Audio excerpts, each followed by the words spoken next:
Hello, and welcome to today's KDP University's At Home with Sloane Kennedy. I'm Trisha, and for the past 5 years, I've moved around Amazon's books teams, learning the business so I can share it with authors. Prior to coming to Amazon, I worked as a graphic artist, project manager, and educator. Currently, I'm privileged to work with the KDP University team, helping authors use the KDP website to make the most of their author journey. And today we're here to talk to Sloane. Sloane Kennedy always dreamed of being a writer. However, she didn't take the plunge until 2015 when she released her first novel. Since then, she's released over 40 books, including the Amazon best-selling Pelican Bay and Protectors series.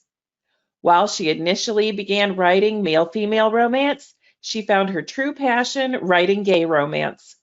Sloane has recently optioned film and television rights for her Twist of Fate series, written in collaboration with Lucy Lennox. Born in Germany, Sloane grew up in the US, and although she currently lives in Wisconsin, the place she felt most at home is Seattle. When not writing, a menagerie of dogs, cats, and horses take up what little time she has left in the day. Welcome, Sloane. Hi, thank you for having me. Of course, we're thrilled to have you. Thank you so much for joining us. I'm happy to be here, very excited, a little nervous. I'll try to not talk too fast. Or I'm told I'm a mumbler, so if I sound like I'm mumbling, please let me know. So Well, it's really easy to think of it as a conversation among friends. that's right. That's what I'm doing. Awesome. Well, let's start off by talking about a little history. So, what got you into writing? So I actually started writing just like stories for myself when I was a kid. I would write pretty dark stuff in like the creative writing class. There was one point where I wrote a story where I think the teacher wrote a little note, something like, "Come see me. I'm worried about you." So I had that always from the beginning, but I was always like writing these stories in my head, and so I would write them down in notebooks or what have you. And then when I got into my 20s, um, I really wanted to be in the movie business. I wanted to write movies because I love television and movies. I did that just as much as I was a reader. Uh-huh. So that was my goal in life. And when I realized it was kind of a pipe dream, it was just something you really couldn't get into unless you knew someone in the business. Mhm. Um, I was like, well, this is just never going to happen. I have to buckle down and get a real job and have a career. Think about a career. Mhm.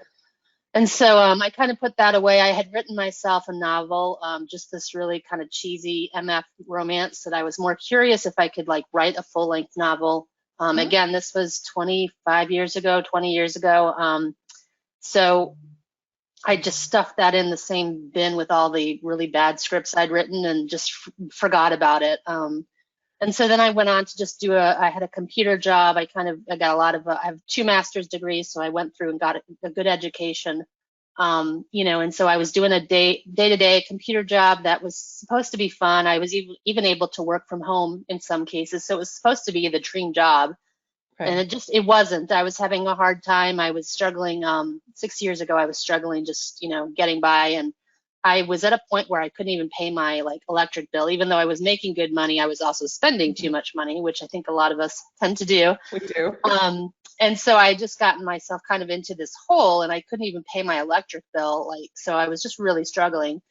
And I still remember that moment in my head. It's amazing what you remember, but I was in my kitchen. I can't remember what I was doing, but I was in there and I happened to be looking through my phone, and I've been scrolling to the bottom of the Amazon page. I'm a huge Amazon shopper. So I was probably looking up customer service or something way at the bottom. And there Uh-huh. was something about like publish your book with us or something. I'm like, what's this? And so I'd never heard of KDP or anything before that. And so I just looked at it and I'm like, wow, this is really easy. I couldn't believe that someone like me could just put a story up and that was it. Like, that was it. I could just put a story up. And so I dug out that novel because I thought, what's the worst that could happen? I dug out the novel. I updated things like laptops or tablets to and newspapers and stuff. I updated all that so it was more current, and Uh-huh. then just put it up there to see what would happen. I didn't get bad reviews. I mean, most of them were decent, which just shocked me. And then the money started coming in, and I was like, wow, considering I hadn't put any effort in. So I immediately sat down and started writing another book just to see, because I was just like, I got to keep up with this. And so I worked Mhm. full time, and then I would put the write at night from like dinner time to midnight, and then I'd get up and go to work the next morning. So it was a harsh schedule, but like it renewed my sense of energy in life. And within a year, I was making enough that I think within 2 years I was able to quit my job because I was making a lot more as a writer. Mhm. So it's been incredible. That's an amazing story. But it really talks to once you find that passion and you go, it just breathes life into your soul. It does. I mean, it has changed my life in so many ways. Yes, there's still been hard times, Mhm. but I still, every morning, I can't believe that this is what I get to do for a living. I have a great house now with land for horses that I never would have been able to afford. I mean, I still can't believe and I can't believe I'm talking to you. I can't believe that I now have like a movie thing, or a TV series, as a possibility. It blows my mind, all from finding that little thing, on the bottom of the Mhm. Amazon screen, so Right. it's changed my life in so many ways. I love hearing that story. I'm getting goosebumps. I always love when authors tell us that because it just means that we're doing our job. For sure. I mean, I would not be here today at all. I don't even know if I'd be here, period, to be honest, with the way Oh. things were going. So Amazon, KDP was a lifesaver, literally. Yeah, you're going to make me cry. Oh, All I'm right. sorry. Don't cry. I'm good. Everything's good. All right. So you started in male-female romance, but at some point you transitioned and you write predominantly male-male romance now, right? I do. I started because the initial book I'd written was MF. Um, Hmm. it's interesting because that book, it's called Letting Go, and it's not a favorite of mine because I wrote it 20 some years ago, and I've certainly become a different writer since then. But it's still out there, it's still available. But the interesting thing is, in that book, which was MF, I had written a gay character as the best friend of the female lead, and ultimately, that would come back around. He turned out to be, someone asked me, does he ever get his own story? I said, sure, why not? And that actually was the birth of my Protectors series. He appears in the first book of that series. So it's interesting that I put him in there 20 some years ago, and then he comes around and ends up being in my biggest series. Hmm. So yeah, I wrote the MF and just wrote a couple more after that because I didn't think, even though I'd read a lot of gay romance, I didn't think I could write it. I don't know why. It just seemed like it was something that I would need to have more experience with. Like I didn't even have a lot of gay friends, so I just didn't feel comfortable. And so I started, doing these other books, and then I got to the third book in my escort series, and I had a character named Logan that I had to pair up with, and I was just struggling with what kind of woman to hook him up with. And then it just hit me, why not?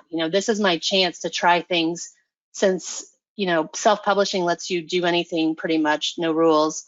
I was Right. like, I can just try it, why not? What's the worst that could happen? Because I was still had my regular job. I mean, I'd get bad reviews maybe, or not make much money, whatever. So I went ahead and gave him a guy, and it turns out it's probably one of my best known books. People just love this book. Mhm. um, and these characters, and writing it was so easy. Like it flowed right from my fingertips. And so from then on, I was pretty much always MM. I've written a couple of more MFs, and I think I have one MMF. But MM is really, gay romance is the way for me to go. That I really enjoy writing that. So you mentioned that one of the things that was holding you back is that you felt like you didn't have enough knowledge and you didn't have enough, history or understanding of gay relationships. How did that change? I think I realized that, and this is the approach I take with a lot of my books, that we all have something in common. We're people first and gender second, in my opinion. And so maybe I can't relate to certain aspects of that, maybe that kind of romance or that kind of life experience. But I think in a lot of ways I also can. I mean, I understand things like disappointment or fear. Hmm. Um, or worry that you're not good enough, or so a lot of those things we have in common across the board. And so I took that approach of these characters are humans first, so I'm going to write Yes. them from a human perspective and not what I think a gay person is. Hmm. Because again, they're not a gay person, they're just a person who happens to like another whatever. I don't care about that part. Right. The nice thing about that story is I didn't have any rules going into it. I didn't, because once you get into the industry a bit more, you kind of learn different things, like you learn terminology like tropes and all that. And I didn't know any of that. I was completely by myself. I wasn't on social media. So I just wrote whatever story I wanted. I'd read enough of gay romance books to understand the mechanics, and so I Uh-huh. was able to put all that in. But the no rules thing, I think, is what really helped me, because it frees up your mind to just write whatever story you want, and you're not Mhm. obsessing over, well, is this the wrong word to use, or is this the wrong, circumstance to have? So I think that's what was most important from that experience, is that just write the story you want to tell. Right. Right. The story that's in your head and the characters and Exactly. it'll and there's a readership for it. Absolutely. I mean, like I said, that story, people to this day, oh, Dom and Logan, they're my favorite, and that came out, what, 5 years ago, six Uh-huh. years ago. So yeah, they're still much loved, and they continue to appear in other books of mine, because I also love the characters. I'm very bad at letting my characters go, so they end up appearing in other books later down the line. So I just can't let them go. Well, they become friends or They family. do, they do. So you published about 5 years ago. You started publishing about 6 years ago, and then it took you about 2 years before you felt like you were earning enough to quit your full-time job. Um, what talk us a little bit about some of the learnings that you had between when you started and then when you were able to make that transition to full-time writer. So when I went into it, like I said, I didn't have any friends who were authors. I didn't know anybody. I didn't. I didn't use social media at all. So I literally went in blind. I mean, I probably Googled something here and there about how to do certain things, but I used the KDP boards a lot to kind of give me some advice outside of what the KDP, instructions are for uploading your book. Um, so the I made a lot of mistakes when I first published. I bought, like, and I'm not saying this is a bad thing, I bought pre-made covers. Um, the problem with those, and again, that it's not a bad thing, it's whatever you can afford at the time, and that was what I could Mhm. afford. The problem with those is that they use the same stock images across, many, many, many covers. So you will often find, your book looks a lot like someone else's book. And so it doesn't, stand out necessarily, but it was what I could afford. I think the first one I got the cover, and I even finished it by typing in the title myself. So it wasn't even like, it's like something you buy online, download it, and then type in your cover name, and there's your cover. Mhm. So, I had that, and then I didn't have an editor. I didn't have any beta readers, no proofers, no nothing. So I threw the books up there with lots of mistakes, lots of typos. But again, I couldn't afford it in the beginning. I found an editor eventually, I think maybe a year later or so, because I didn't even know, where do you go to find an editor? Because I mean, you don't know what you're getting into, and again, gay romance, it's a different genre, so it's not like you can just go to any old editor, because maybe they're not going to read it. So I found an editor about a year later, and now I basically can't live without her. Like, I can't even think about releasing a book without an editor, because I've seen the difference between what I put out without one. I also have a couple of really amazing beta readers who've been with me pretty much from the beginning. They are friends, which is not always recommended, but they're friends who are honest with me, because they know how important it is for me to put out a good story and what it will do to me if I don't. So I know they're not going to lie to me and let me put out something that isn't good. So I'm very fortunate to have that little team of people that support me, because that was very necessary. Uh, Social media was another platform I wasn't using. So it took me a little while to kind of get into the swing of things with that. And then things like advertising, all that, I didn't do any of that in the beginning. That is a like lesson in itself. I'm still very, reluctant to take that on, because it's almost like its own business, and you have to Yes. really educate yourself, or you're going to lose some money making mistakes with that. So it's one of those things I haven't tackled as much as some of my author friends. But if anything, I would recommend, find those author friends who will share this information with you for free, and Uh-huh. help you along the way. And that's what I've done. So I've got a really great support group of authors who write in the same genre, and they really help me out too. So yeah. So I know already, without even looking at it, we've got questions popping up of where did you find your editor? She actually found me, so she was one of my readers, and I don't know if she was like technically in the editing business at the time, but she reached out and said, I found a few errors here and there. Did you want me to let you know about them? And I said, absolutely. Most authors do want to know because we want to go and fix them. And the beauty of indie publishing is you can go and fix them. Right. So she started just doing that, and then she would she reached out and we talked about that she could do future books and edit the whole thing. And again, I don't know that she was necessarily officially in the business, so I think I was kind of one of her first customers. So I really lucked out that she found me. Mm-hmm. And then I was able to afford to have her go back and edit my previous books. So unfortunately, that's not the best answer for everybody because I lucked out. But if you have a reader like that who is approaching you with, here's errors, and you're finding that they're doing a really good job, or you have a beta reader or someone who really picks up all those errors, then maybe reach out and say, hey, are you interested in maybe doing some editing? My editor isn't the type who, or the services I do, I don't ask her to go and figure out like if there's huge plot problems with the book or anything like that. She just finds typos, grammar problems. She's really good about looking at issues with timelines, and character ages, all that. So yeah, that would be my suggestion is if you can't find one, officially through, official channels, then maybe see if any of your readers or beta readers, are people who can really pull out those errors for you, and see if they're interested in doing it. You can start off really small, for a certain amount of money, and then you'll see what happens. What's the worst that could happen? I mean, you lose a little bit money on that, but right. But it gets your book out. I think from anything we learn is that take that risk, just go ahead and publish and then learn along the way. Right.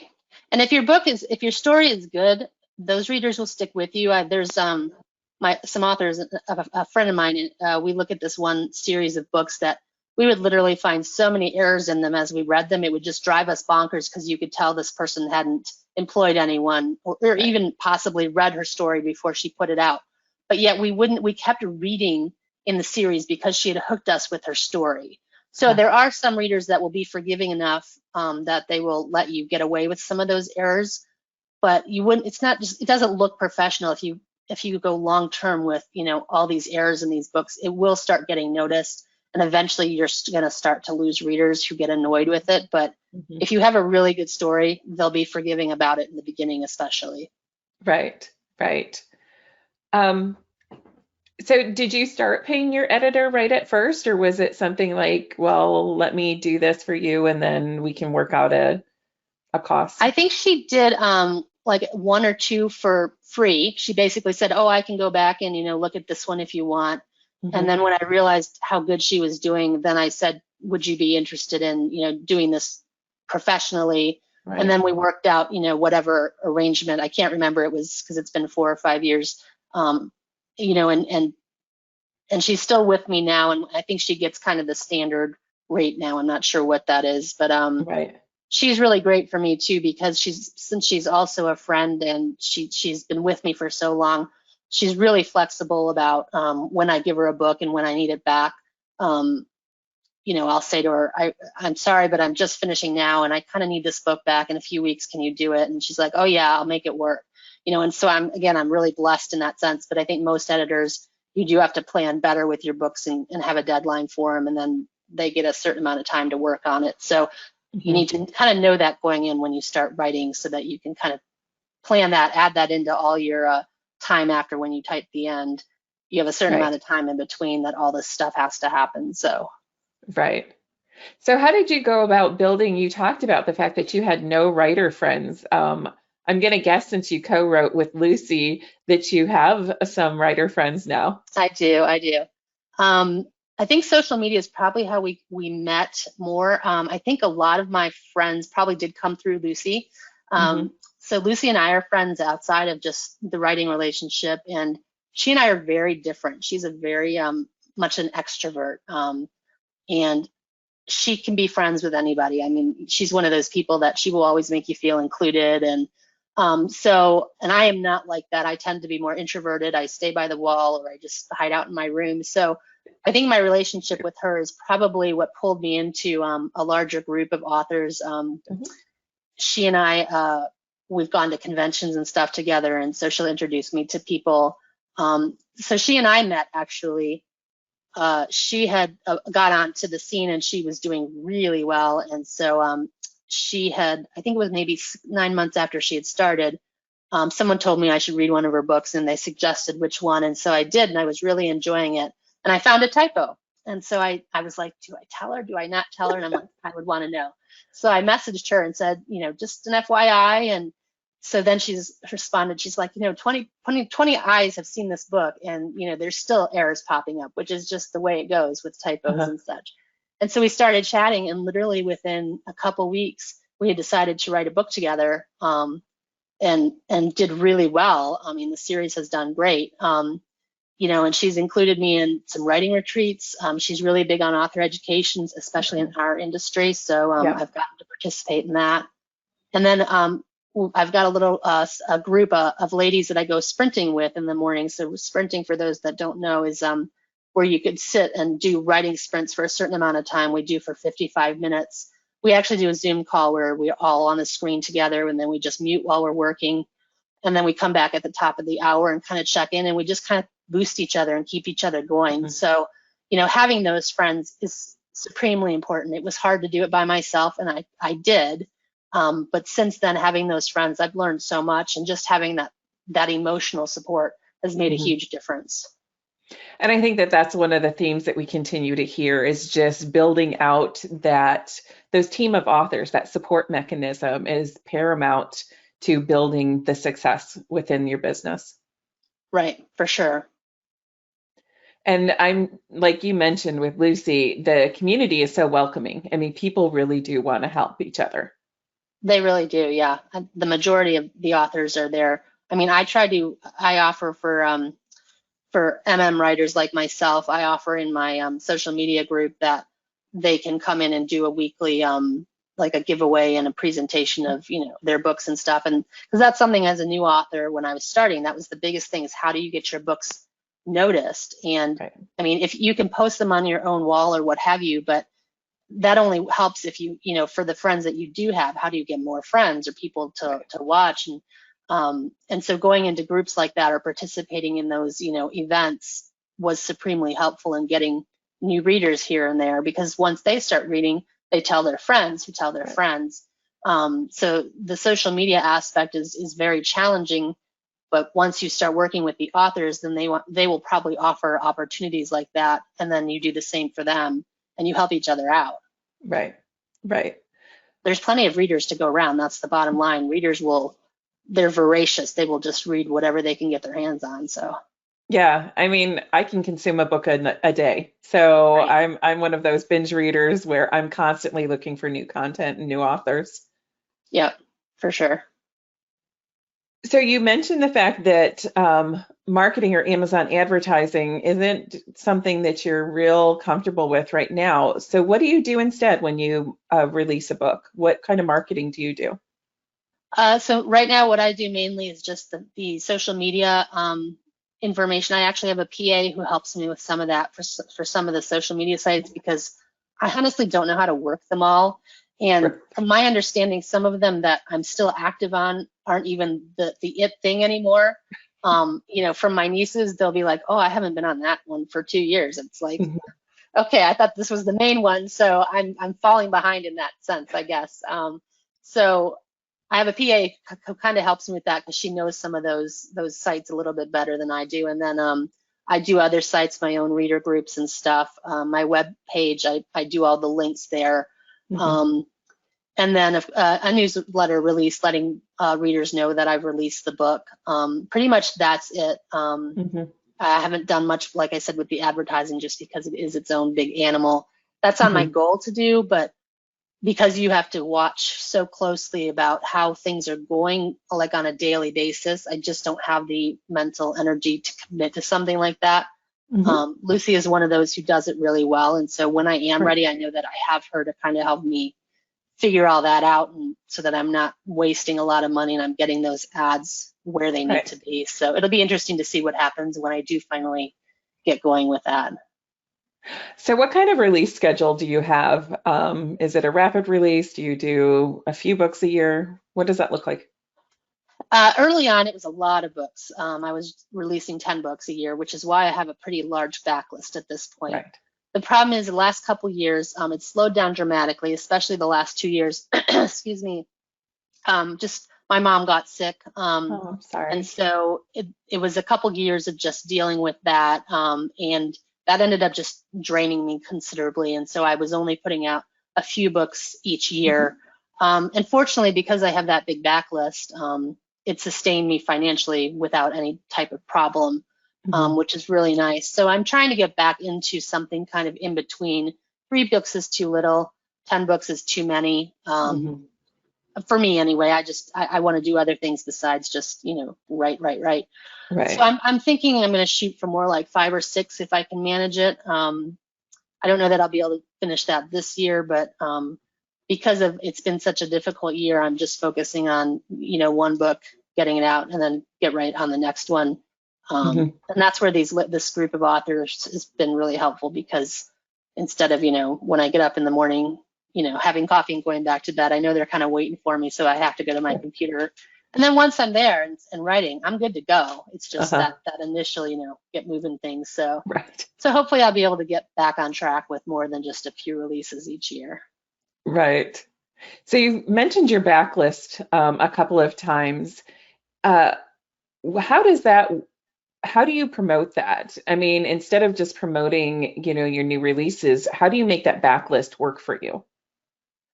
I haven't done a lot in terms of advertising that Mhm. backlist, uh, just because it almost does its own thing. I think what I usually see when I release a new book.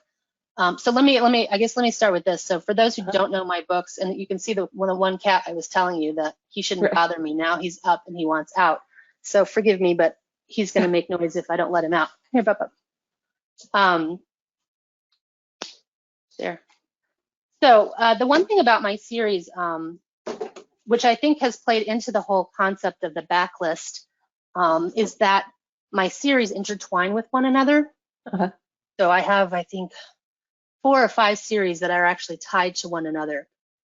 So that means when a person starts reading, one series, they start meeting characters from another series. And I actually have had to come up with a reading order. I've bundled my books in a certain reading order to make it a lot easier for readers, so that they can basically just follow the timeline in which it was meant to be. And it's a little Mhm. all over the place when it comes to, some books got written later, but they were meant to fall here in the timeline. But by providing a reading order and then also just bundling the books, people can read the entire backlist in the order Mhm. it was meant to. And I think that makes a big difference, because they're meeting characters that they want to know more about. So they'll start on book 1, get to book 5, and they'll be like, there's still 15 or 20 books to go, and that's what keeps my backlist going, because the stories are good enough that they interest people, and so they'll jump Mhm. from one series to the next. And that's what is keeping the backlist alive. Mhm. I've seen other authors that will actually do specials and stuff on their backlist books. I've done a few of those. I've tried like certain, like BookBub is a big marketing. Those are Mhm. hard to get. So I do a few of those things here and there, but I find that it basically runs itself. People, once they find you, they Mhm. either aren't interested because you're not their type of author, or all they want is to get every single one of your books, and that's what they do. So So do you do cliffhangers in your series or no? not cliffhangers necessarily. All my books have HEAs at the end, happily ever afters. At the end, I don't do I don't kill off my characters, and I don't have any problem saying that, because I just don't. It's not something I like in books, even if it's in the epilogue 50 years later, Right. because it just leaves me feeling disappointed, like, because they're supposed to live forever off in their little happy world, but I can go visit once in a while. So I don't kill off the animals either. That's the other thing. I have a lot of animal characters in my books, so those animals are going to live forever too. Um, so excuse me. So yeah. So What was the question? I don't know, but it was great. Cliffhangers. Oh, cliffhangers. That's right. No, I don't do cliffhangers. But I definitely tease the next character. Okay. And sometimes in the past, what I've done is I'll take the prologue from the next book and I'll stick it at the end of the book. Mhm. So it becomes a teaser that they read, and that's enough to get them salivating for the next story. Mhm. So I've done a lot of that, and I think that's really helped. One thing I would recommend for those that are kind of new to the industry, which is something I have to go back and do, is you go in there and you put the links in for those books so they can immediately just tap on that link and get to the book Mhm. on Amazon to buy it right away, rather than them having to go search it out. Because that's, I think, a really helpful tool to have. Yeah. I mean, as a reader, I love it when that's available to me because, as I mentioned, I'm a binge reader. So I get there and I'm like, Right. okay, click. And then if I have to Yep. go back and search, who knows? I might get interrupted, Right. something might happen. And then I'm like, And okay, who was I Amazon might reading? not necessarily know which book is supposed to be next, Right. so they might not recommend the correct one. So yeah, using those links. I use the KDP, I think offers, when you upload things, they have their own tools, but I use, and I don't know, I had a lot of trouble in the beginning. Again, this was Mhm. 6 years ago, getting the Word file uploaded and stuff and getting it formatted correctly. So I now use a formatting program that lets me put those Amazon links in there a lot easier. Right. Um, and then I upload that, so it's all nice in there. I Uh-huh. don't know if KDP has, a more modern version from what they had 6 years ago, but I They do. struggled a lot 6 years ago. So Yeah. And we learned from that and released Kindle Create, which is a tool that helps you format both your ebook and paperback awesome. and then upload that file. Yeah. That's awesome. Yeah, that I'm sure will make it a lot easier, because the Right. program that I use is only for, I think, Mac computers even, so you Hmm. can't even get it on PC. So to have, Right. the KDP tool would be great. I will definitely be, if I ever need to check that out, I'm going to, for sure. Okay. Good. Yeah. And they're doing updates constantly, so it's always intriguing to see what they're coming out with next. Well, it's nice that they're listening to the authors and asking for that feedback. So Uh-huh. it shows that Absolutely. they're as invested in us as we are in them. Well, yeah, absolutely. I mean, trust me, I wouldn't be here if we didn't have authors, so I'm definitely And invested. I wouldn't be here if it wasn't for KDP. So Works perfectly. yeah. All right. We've got some questions coming in, so if you're okay, let's go grab some questions from, if I can get my mouse to work. Um, so we have a question. Do you use Goodreads? So Goodreads, I started off on back 2015, whenever I started. I did use Goodreads. The problem is, as an author, um, Goodreads can be a difficult place for authors. You have to prepare yourself for what information you're going to find there. I did not handle it well. I do not do well with reviews, period. Hmm. Negative reviews impact me in a way that is not good. They keep saying, you have to have a thick skin. If you don't have a thick skin, then you shouldn't be in the business. I don't believe that's true. I Hmm. think what you have to do is know what doesn't work for you and what does. And for me, when I see those negative reviews, they tend to have too loud of a voice in my head. Hmm. And if there's one negative review and 100 positive, that negative review is the one that sticks, and it tells me over and over that I'm terrible, I shouldn't be doing this, I'm an imposter, and so that Hmm. voice is too loud. And Goodreads is a place where, in addition to just reviews, they can do, they can do like a lot of chatting. The readers can do like chatting about books. And so I would see a lot of those conversations, and the things they said were pretty unkind. Because it was an environment where they were safe to do that. And so Hmm. for me, I couldn't deal with it. It was causing me to just not be able to write. It would block Hmm. up my head, and it was just having a mental an impact on my mental state that I couldn't deal with. So I stopped on Goodreads altogether. I actually put a little note in there saying that I wasn't on Goodreads. I've recently reactivated my account, but I Hmm. have a friend go in and check for things if there's any questions. And I never look at reviews or comments anymore. It's funny because when I first started, I would just I'd like literally sit at the computer waiting for a review, and I'd go out and check every 5 minutes for a new review.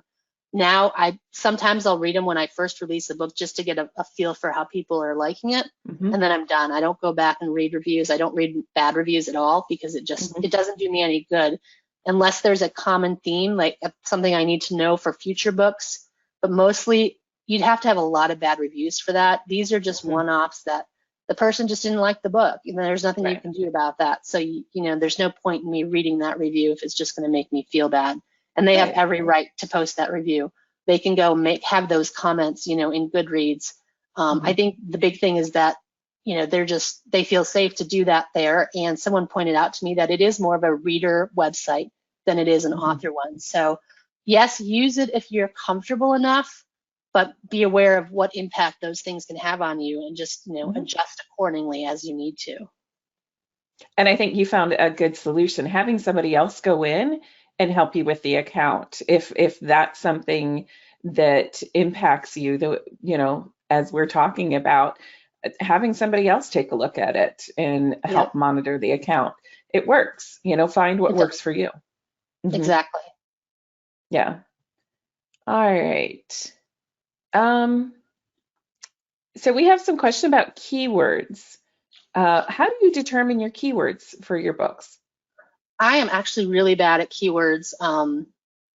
That's probably a question I would have too, and I probably should talk to Lucy about it because she probably has the answer for that.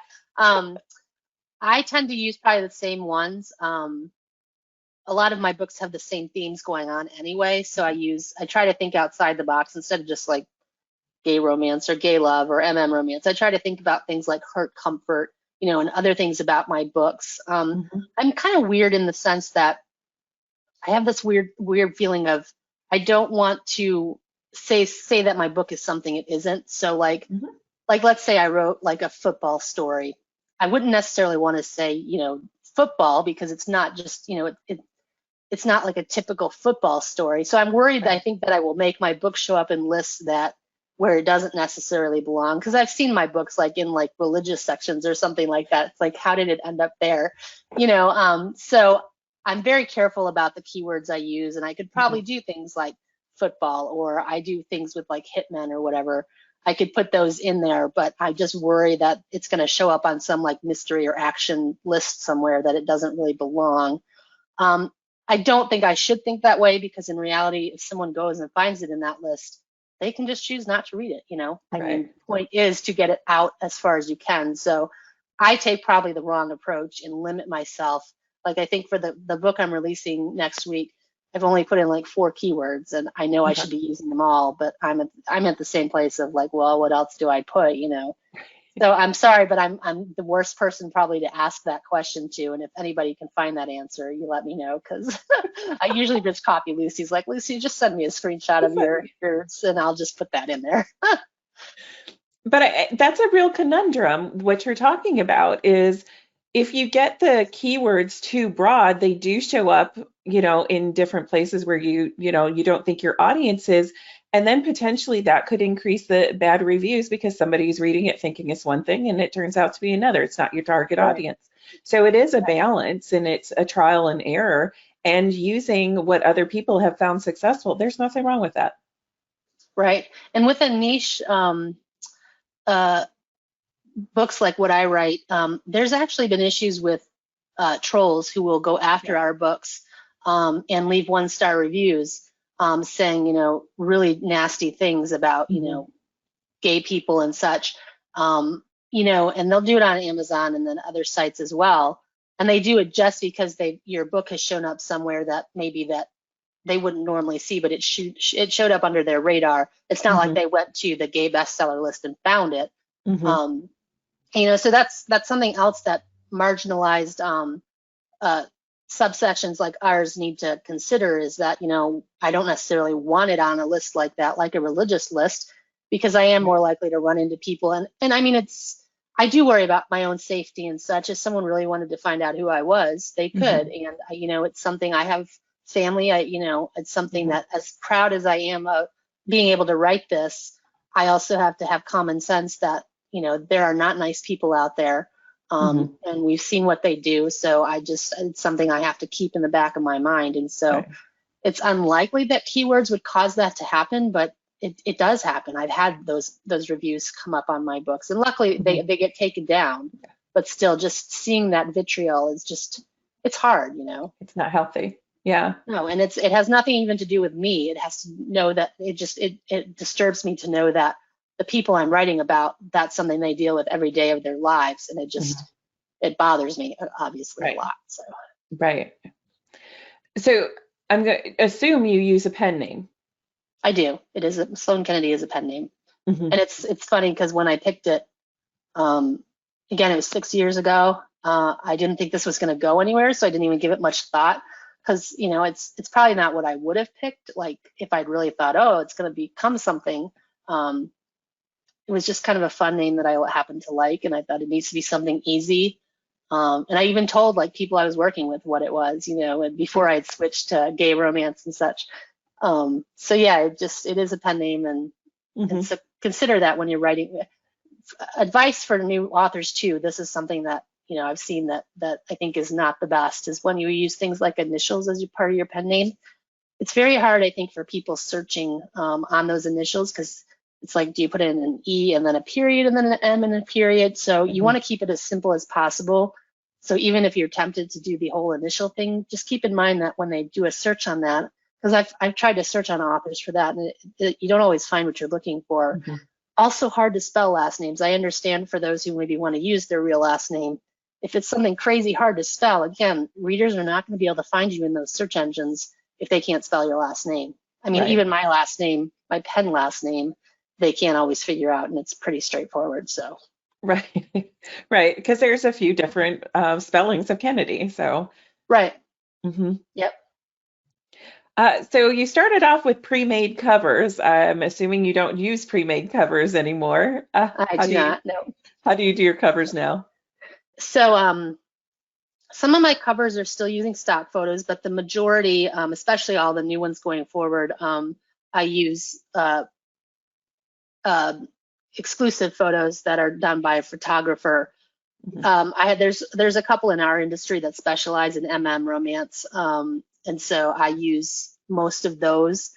It's interesting because the things have evolved where it used to be the two guys together on the cover, just like it would be a man and a woman on a cover. It was two men on the cover and then some kind of embrace. The industry is shifting back towards just a single man on the cover and not even a shirtless man. That's interesting in itself, because I believe there are some ads that you can't run if your character is shirtless on the cover, or if your model is shirtless, which is really interesting, because that used to be what sold to women especially, was the shirtless guy, Fabio, you know, with his hair and his whatever, his abs and such. But yeah, things have changed where it's back to kind of and it's easier for us as authors, because one thing that's very interesting is that I will get a lot of feedback like, oh, the characters don't match the cover. And it's like, you don't understand. It's very limited how many, especially since I write threesome books, how many times I can find a threesome that's going to match my guys. I finally shifted to custom cover shoots. So I would actually pay the photographer to go out and find guys that would match what I wanted. Even he couldn't find necessarily what I wanted. So I'd have to write my characters to match the covers. Because again, I would get too much feedback about things not, you know, looking right. So people do really take that cover to heart, and like, this is the character. So it's something to think about when you're writing your book, and that cover, you want to kind of go with whatever you think is going to sell most. Again, I'm going to steal from Lucy a bit here. She's done the research where apparently if the model is looking directly at the reader, you know, or at the camera, that will sell more than someone who's, you know, got their head turned. So apparently there's a whole, you know, lesson here that you can go and research and figure out, you know, what's what. I pick photos that appeal to me, guys that appeal to me, that the image says something. And so far that's worked pretty good. So do you design your cover first and then write the novel, or do you then have been more recently. In the past, it would be the other way around. And that was where I ran into trouble.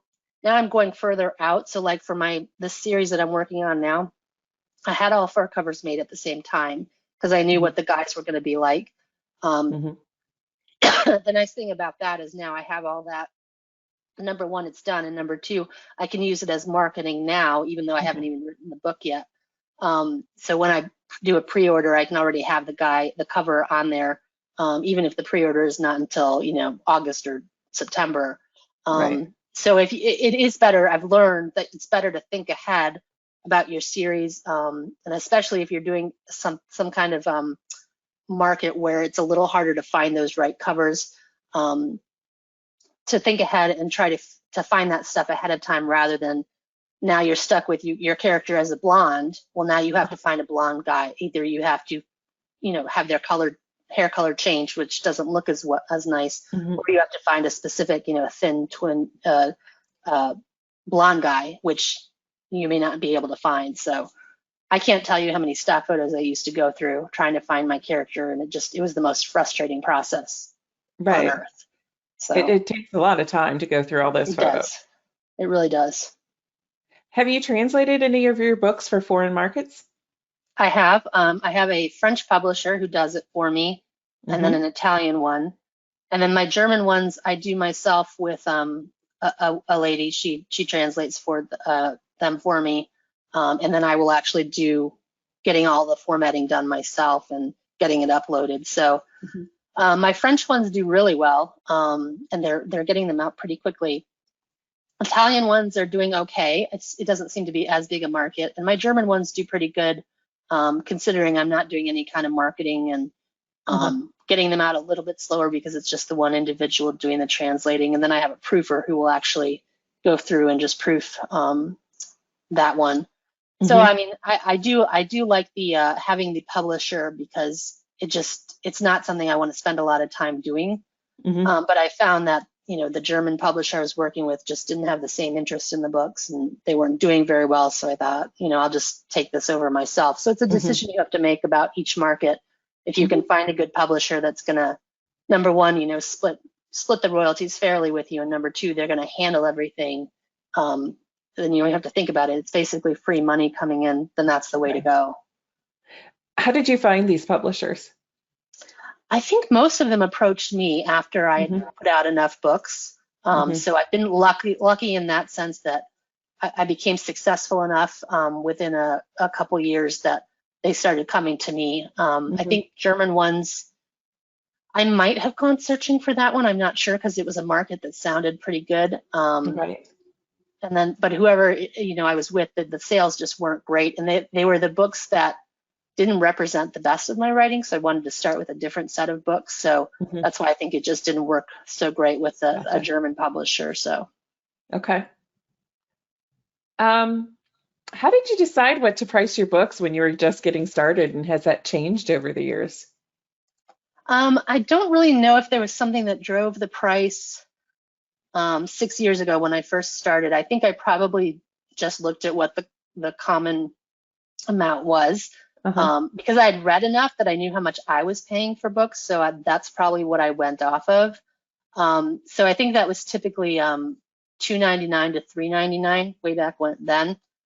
I made the decision, and again, it's interesting because a lot of it has to do with the other authors in our industry, but I decided to go up to $4.99 because, within the last few years, the big thing was 99 cents, and you'd see a lot of those. And so, I never went that route because I just thought my books, were worth a certain amount. And so things have seems to have shifted again, where you're not seeing those 99-cent deals as much anymore. And it's gone back to now. I think most authors have gone to $4.99 in our particular genre. So I think a lot of it is just following kind of the trend of the other books within your industry. And you have to make that decision. Do you want to be the one that, increases your price first, or do you want to wait till others do and it becomes more commonplace? The nice thing about being, more recognized is that the people are willing to spend more for your books because they know what they're getting. Whereas if you're just beginning in the industry, you probably don't want to start at that price necessarily, because people are, they're going to take a risk on you. Kindle Unlimited program is what makes a big difference, in my opinion. That's how I got here. I mean, no doubt about it. If I hadn't been in Kindle Unlimited, no way. So it's still a big chunk of my income. But that's what made them take a chance on me, because to them it was a free book, even though they're paying their membership. To them, there was no risk involved. And so they were like, okay. And I do the same thing with my own Kindle Unlimited. It's like, I can try this book, and if I don't like it, I haven't lost anything. I don't have to deal with returning it. So I think that's made a big difference for me personally. Everybody has to make that decision for themselves. But so the sales part almost came secondary to the Kindle Unlimited. And then I just kind of went along for the sales piece with whatever the common amount was in my industry at the time. Mhm. If the book was a bit longer, like over 100,000 words, it might be a little more expensive. And then Do, again, shorter would be cheaper. do you do publish in all formats or just ebook? I do ebook, I do paperback or print. Mhm. Those sell through Amazon, and then I also order some for myself so I can do signed copies for people. I have an online store where Mhm. they can go and get signed copies. So yeah, I do both of those. I do audiobook Audiobooks? as well. Yep, audiobook. That's kind of a newer thing for me. I've been doing it for a few years now, but I'm still kind of learning the ropes when it comes to that. It's it's tough. It's a very it's a long process to get an audiobook published, and Mhm. finding the right narrator. I'm lucky enough that I've found the right one now, and he does most of my books. But it's not a quick and simple process, to get your audiobook online. So Mhm. definitely you have to educate yourself about that, because you're laying out a lot of money to get that audiobook produced. Right. Who's your reader base? Have you done demographics on your reader base? I have not, but based on just interacting with people on social media, the majority are going to be women, Hmm. older women like me. There's some gay men. I do have gay men that read the books. Hmm. There's possibly straight men that read them. I'm not sure. I don't know about that. But so it's a very small chunk that are actually gay men. There's also gay women that read the books. Uh-huh. So it's primarily women readers, just based on my Facebook friends, Uh-huh. looking at their profiles and such. The majority are women. Gotcha. And then when you engage with your readers, you mentioned your newsletter, you mentioned social media. Any other ways of engaging with your readers? Um, I don't think so. I mean, I go to like conventions and signings and such when I can. Obviously, the pandemic has Yeah, put a heard on that. stop on that for a little while, but I think those are the primary ways, just because I don't Mhm. know enough about, like I said, advertising. Mhm. But those are the primary ways that I go. Yeah. Okay. Um, so Tom wants to know, when you mentioned the negative reviews on Goodreads, do you also not read your reviews on Amazon? I do not read the negative reviews on Amazon at all. I will Hmm. read some of the positive reviews if I just to get a feel for if they were liking the book, because you can tell obviously how many reviews you have, what your score is. So I can kind of tell just based on the range, if it's kind of if it falls in the typical level of all my other Hmm. books, or if it's doing, like, I have one book that does a little bit worse than all the others. And that was written like 5 or 6 years ago. And that one consistently, whenever I look at it, I see that it has more negative reviews than the others. And so those I did read because it made me curious. What did they not like about this book, so that I know for future. So if I ever see that, where like a book, like, because typically my books will be around a 4.7 or so, I think, on Amazon. Um, if it were to drop to like 4.2, I would Hmm. want to know why. And so I would read the reviews, or I'd have a friend read them for me and tell me if there's a common theme. Fortunately, I haven't had to do that yet. So no, I don't read any of the negative reviews anymore. I used to. I actually have this tattoo. So it's backwards. It says "You are enough." I actually Hmm. got that because of writing, because after a couple of years, every time I would release a book, I'd go through this major depression of just, I suck. I'm the worst writer ever. I don't know what I'm doing. And my friends would always be like, "You are great. You're doing great." And people, but my mind was always playing tricks on me. So I would look at this tattoo because it was something I had to remind myself. My Hmm. friends would remind me, but every time I look at it, it's a good reminder that I have to tell myself that. And those negative reviews, just, they're not something I need at this point in my life. Hmm. So yeah, not anymore. I don't do them. Don't read them at all. Good. I'm glad Yeah. for your sake. All Thank right. you. So we have a couple more minutes, and I just wanted to really quickly ask. We've gotten a couple questions about the TV series or the movie deals. Did you have to get an agent for that, or how did those come about? So so I have to be limited. Like I can't tell you actually who the producer is. Nope. So Yeah. this is actually it's a collaboration with Lucy Lennox. The series I told you about when I said to her we should write a series, some books together. It's actually that series. So we wrote that first book within a couple of weeks. So we got it done and it did really well. And then this particular producer, he does a lot of work on HBO shows, and he was working on one that he said was just really bringing him down. It was a really hard show to work on, and he would get home at night and he would just be so miserable and whatever. And so he said that he went to Amazon and decided to read a gay romance to kind of, because he is gay, has a husband and some kids.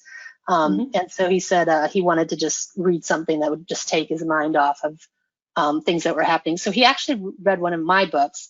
It happened to be, I think, #1 on the gay romance bestseller at the time. It was called Forever, and it was actually a foursome. So it was two couples that get together. And it was a book that I wrote because people had challenged me to write a foursome. And I thought, okay, I have nothing to lose. And that's the nice thing about when your income is good enough that you can just take risks like that. I had nothing to lose, so I just wrote it for fun, and it did really well. People really enjoyed it. And so he picked up that book, really enjoyed it, and started reading the rest of my books, and then got to the collaboration with Lucy. Really enjoyed that book. He read through all of them, plus all of Lucy's books. And he approached us a few years ago and said he was interested in optioning both that series and then one of hers and one of mine separate. And so we really didn't think anything would happen with it, because he had to keep canceling some meetings and stuff. And so we got an entertainment lawyer. That was all we needed to go through the contract. We didn't get an agent, so we just got an entertainment lawyer. And Lucy's sister actually is an author, and so she had that contact for us. So that's how we found the entertainment lawyer.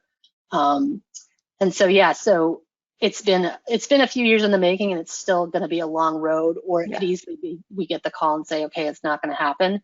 And we are very prepared for that because that's likely what will happen. But it's just been really exciting because he flew us out to Hollywood. We got to go to the Sony Pictures studio, I think, where he was working on something. So we got to meet him, and we got to go to this private club for dinner. So it was just a really surreal, fun experience. And so they're still in the pitching process where they put together a treatment, I think is what it's called, and then the actual pitch document. And so because of COVID, it's been hard for them to go around and actually do those meetings and whatnot. But it's still, something might still happen with it. So fingers crossed. We'll see. So, and it's interesting because he's letting me take a stab at the script for my Pelican Bay series. I'm not getting paid for it or anything like that. But the fact is that 20 some years ago, this is exactly what I wanted.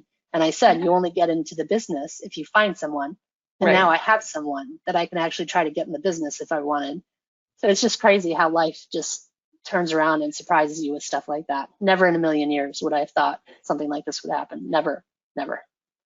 Well, I'm so happy for you that you have this opportunity, and I hope for the best. I'm really excited that you finally have that ability to fulfill a dream of writing a script, which may be actually produced. That's amazing. Yeah, it's crazy. But yes, thank you. You're welcome. Well, thank you so much for joining us. We're actually over time. That was like a super quick hour. Yeah, it was. Thank you. This was a lot of fun. As always, happy publishing, everyone.